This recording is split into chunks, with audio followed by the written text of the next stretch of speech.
Hello!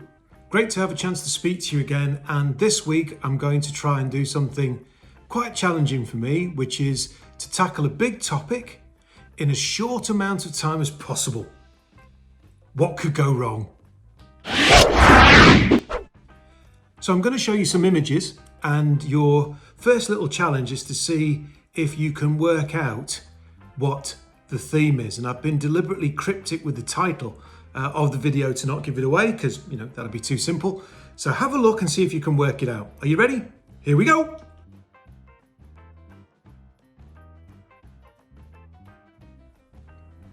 I wonder if you've managed to guess it, but the title for this week is friendship.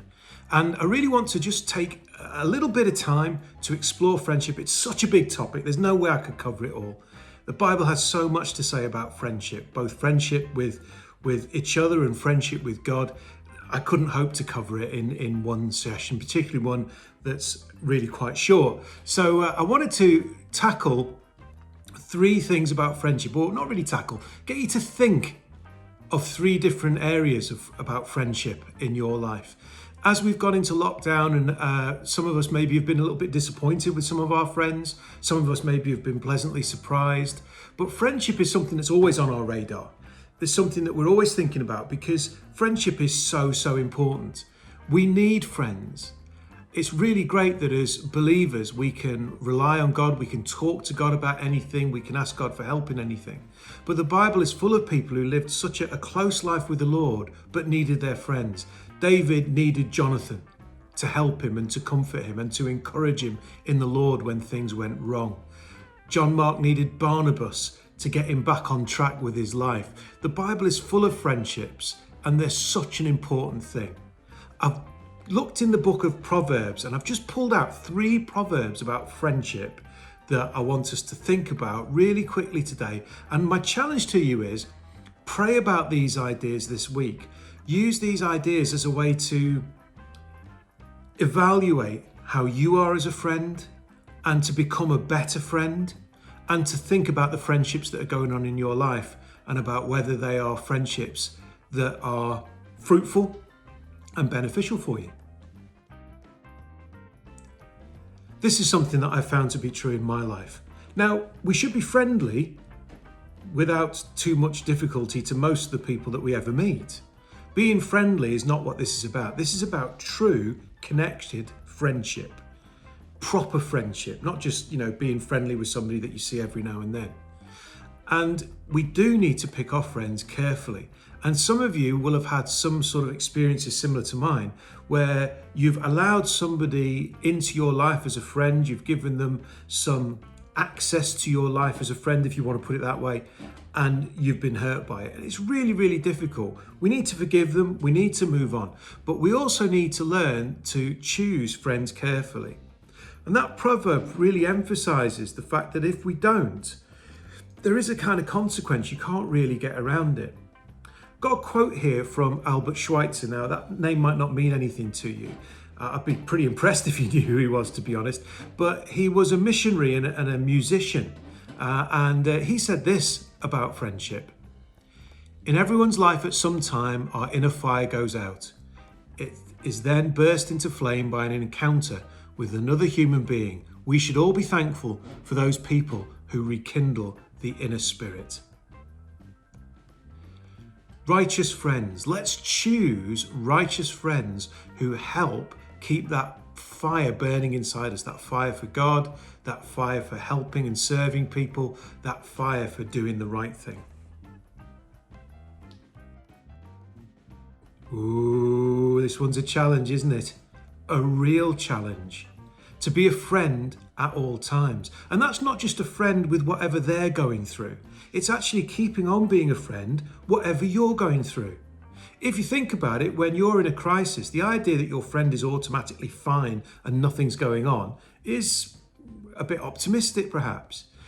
Real friends don't just put aside what's going on in your life. They put aside what's going on in their own lives to help you. They're willing to put your interests and your needs at that moment above their own. They might be tired, but they're going to make the phone call. They might just want to do their own thing, but they'll come and help you with that job that's been doing your head in. What a challenge it is for us to be friends like that.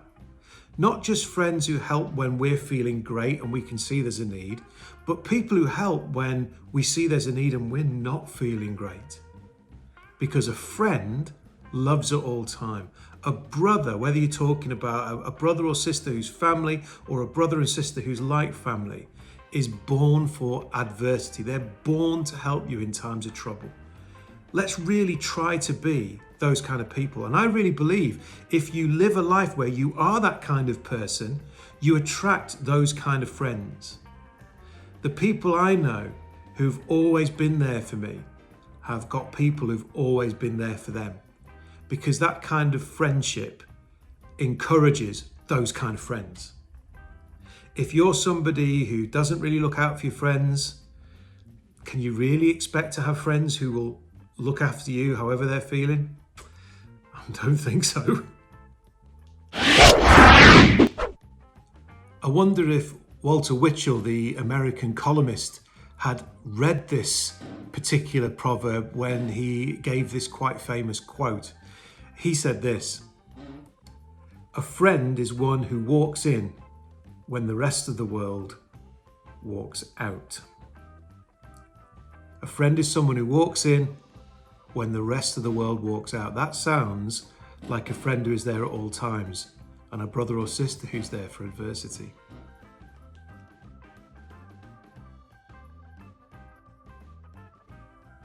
Now, you might be looking at that one and thinking, what? Kisses? What are you talking about? I've found this proverb to be very, very true. Sometimes when you're somebody's friend, you have to say something that you know they're not going to like, but you know to be true, and you know you've got to say it to them. And sometimes as somebody's friend, you've got to listen to them do that about you.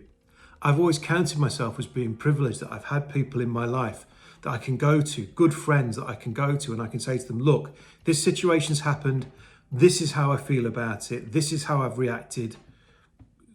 What do you think? And sometimes they've had to turn around to me and say, look, Mark, you got that wrong.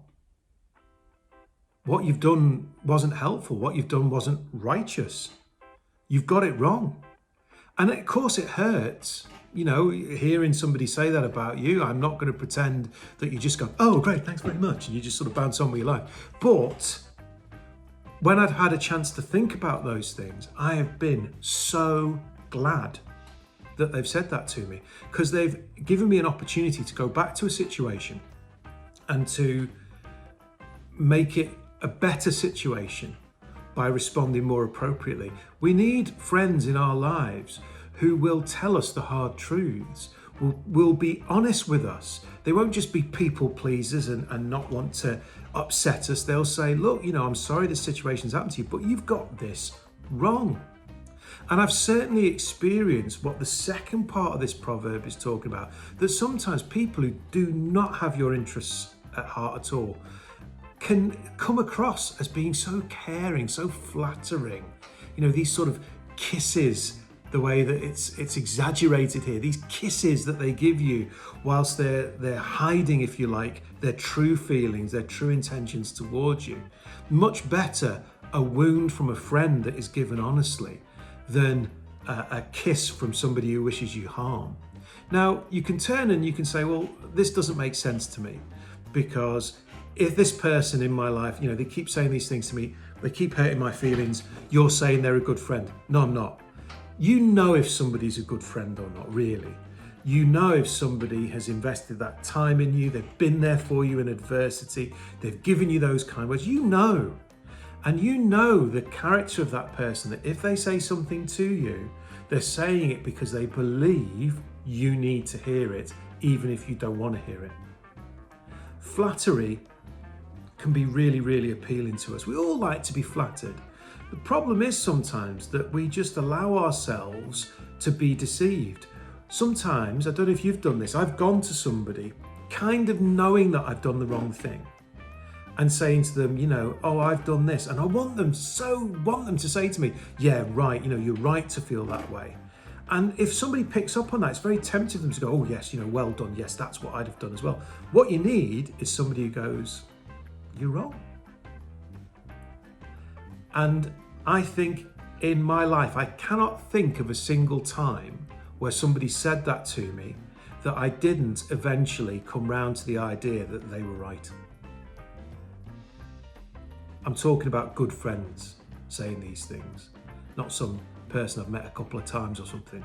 Good friends saying, I know you, I know this situation, I know the Lord, you're wrong.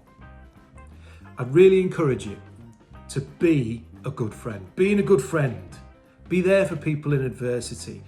Say the things that need to be said in the nicest way that you can. But be the sort of friend who receives those things as well. We need great friends. If there's somebody who's come to your mind that you think, I wish I'd done something a bit differently with my friend this week, could I encourage you, do something about it today. Don't delay, do something about it today. Send them a text, give them a phone call, whatever.